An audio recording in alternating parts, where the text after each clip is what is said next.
Bonjour à tous, on se retrouve pour une nouvelle position avec ici le trait pour les blancs et nous sommes donc en milieu de partie, dame deux tours de chaque côté, deux cavaliers pour les blancs contre deux fous pour les noirs.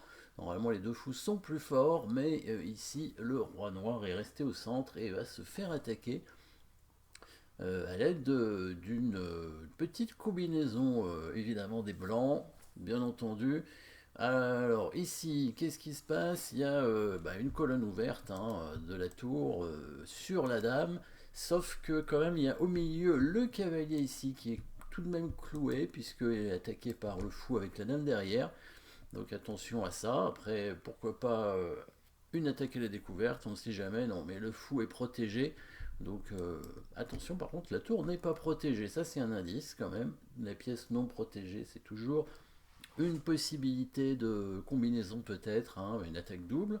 Alors ici nous avons une deuxième colonne semi-ouverte cette fois sur un pion, mais il y a un cavalier devant. Après ce pion il faudrait aussi réussir à l'attaquer avec peut-être la dame et la tour sur ce pion, ce serait intéressant, mais ça risque d'être un peu long. En tout cas il n'y a pas d'échec dans cette position, il n'y a pas de menace de mat. On peut attaquer la dame avec un cavalier, mais c'est pas certain que ce soit très utile et très fort. Sachant que le cavalier des 4, lui, ne peut pas bouger parce qu'il y a la dame derrière qui se fait prendre. Si le cavalier prend le pion ici, les noirs pourraient simplement reprendre le cavalier avec le fou. Alors, cavalier prend pion serait pour attaquer la dame, évidemment. Cavalier prend pion, si le fou prend cavalier, et on ne pourrait pas reprendre le fou avec le cavalier parce qu'on aurait ensuite la dame en prise directement. Après, on attaque la sienne aussi, mais par exemple, si on fait cavalier prend G6 et qui prend comme ça, si on reprend, il va d'abord faire ça, échec, et ensuite il va prendre la dame certainement.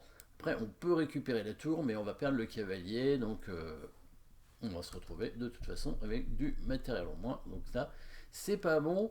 Donc pas d'échec, pas de menace de mat, l'attaque de la dame est pas intéressant. Donc l'attaque de la tour, finalement, la tour non protégée, on pourrait l'attaquer, mais il va prendre le cavalier avec, et ben c'est l'autre tour qu'on va attaquer.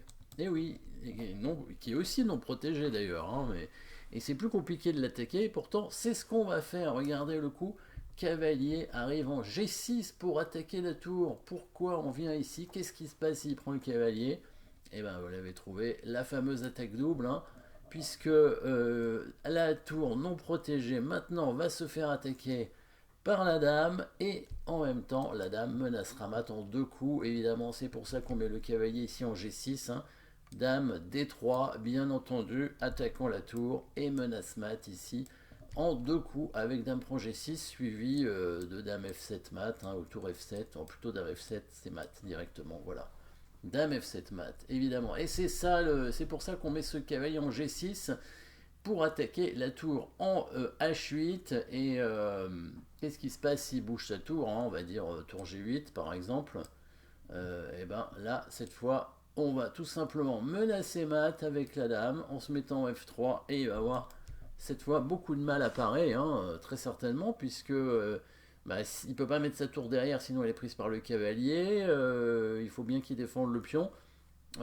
Si le pion, en plus on a décloué le cavalier, si le pion avance d'une ou deux cases, on peut maintenant prendre ce pion ici, puisque le fou est cloué avec la dame derrière. Il y avait peut-être un meilleur coup qui était probablement de prendre ce pion pour ouvrir la colonne de la dame, et quand il reprend, faire la fameuse attaque double sur les deux tours cette fois, qui ne sont toujours pas protégés. Et avec, quand on prend la tour en G8, c'est encore une menace de mat. Donc là, on gagnerait au moins une qualité. Donc qu'est-ce qu'il fait ici sur le coup au cavalier G6? Il prend le cavalier ici avec la tour. C'est le meilleur coup. Les blancs reprennent. Et là, les noirs maintenant prennent le cavalier de façon intermédiaire.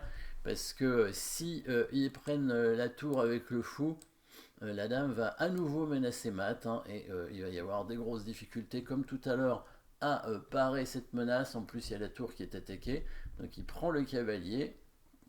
Les blancs vont menacer mat en deux coups avec le coup de dame en E4, Les noirs sont obligés du coup de parer le mat hein, en bougeant la dame comme ça en E7. Il n'y a pas tellement de coups. Le coup dame E7 permet au roi en fait de s'échapper sur la case en D8 ici. Voilà, et ici les blancs vont récupérer leur matériel. Alors pour l'instant ils ont investi 2 pièces hein, pour une tour, donc c'est pas extraordinaire, hein, c'est pas très bon. Et ici nouvelle combinaison des blancs avec une destruction de la défense hein, pour pouvoir récupérer du matériel. Donc le coup dame A8 échec n'est pas suffisant parce que la dame noire revient en D8 hein, et puis là on n'obtient rien de spécial. On a la tour attaquée donc on ne peut pas faire ce qu'on veut. On peut revenir où on était hein, et du coup c'est une répétition de position mais ça n'a pas beaucoup d'intérêt. Non, le bon coup, peut-être, vous l'avez trouvé, c'est le coup tour prend fou. Et oui, cette fois, c'est un bon coup parce que, alors, si le roi prend, cette fois, on peut amener la dame en B7 hein, et la tour non protégée, hein, ici, va se faire prendre parce que sur roi 8, on fait dame C8 échec. Bon, ici, en fait, on va récupérer le fou. C'est un peu comme dans la partie, je crois. Hein. Il va prendre le fou et là, il va obtenir une position gagnante. On pourrait prendre le pion aussi, hein, peut-être, c'est bien aussi. En tout cas, dans la partie, il va prendre de la dame, ce qui va revenir à peu près au même. Échec en A8, donc là, si le roi bouge, il perd la tour. Et s'il vient là, échec, et il va récupérer le fou ici. Alors, on n'a pas gagné grand-chose avec les blancs. On n'a même pas gagné du tout de matériel. C'est égalité de pions, égalité de pièces, mais la position est gagnante. Pourquoi? Parce que le roi est resté au milieu et la tour est complètement bloquée. Le roi est bloqué et les blancs vont pouvoir ramasser hein, les pions. Alors, ils sont tous un peu faibles, hein, les pions noirs. On va les ramasser les uns après les autres sans que les noirs ne puissent rien faire. Hein, ici, bah, déjà le pion B4 est attaqué. Le roi noir ne peut pas se cacher, hein, il n'y a pas de roc possible. La tour ne peut pas arriver. La case ici est contrôlée 2 fois par la dame et la tour. Alors les noirs ont défendu le pion en B4, mais n'arriveront pas à défendre tous les pions en même temps. Hein. Dame D6. On attaque celui-là qui est quand même assez embêtant. Hein. Enfin, si les noirs perdent ce pion, c'est très embêtant. Ils ne peuvent pas défendre tous les pions en même temps. Il a défendu le pion E6, les blancs ont pris là, voilà. Et les noirs se sont aperçus qu'ils ne pouvaient rien faire du tout. Hein. Il n'y a plus de coups. La tour est bloquée, le roi est bloqué, la dame doit rester en défense. Les blancs vont tranquillement pouvoir progresser.